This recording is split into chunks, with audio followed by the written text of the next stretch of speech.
अच्छा सही बताना, आपसे अगर कोई तू कह दे, आप खुश होंगे कि बुरा मानेंगे? क्यों जी? तू अगर आप लोगों से कह दिया जाए बुरा मानोगे कि अच्छा मानोगे?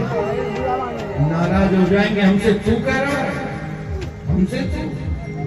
परंतु तू कौन किससे कह सकता है? जहां पर बहुत लगाव होता है, जहां बहुत प्यार होता है, वहां पर तू कहा जाता है।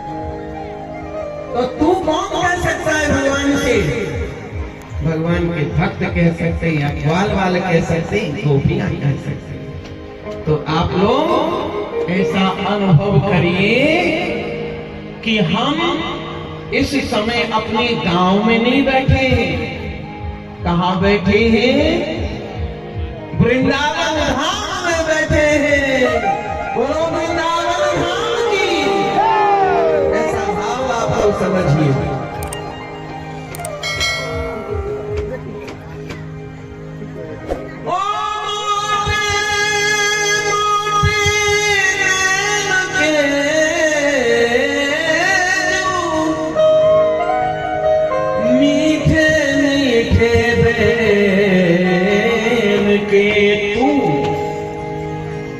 सामरी सलोनी सूरत के तू, प्यारी प्यारी मूर्ति के तू। तो आइए अब कीर्तन वाली ताली बजाइए। गोवा के बिहारी,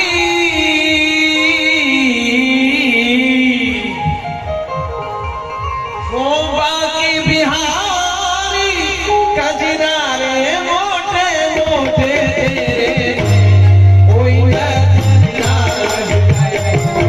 सब लोग ताली बजा के गाओ।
भाई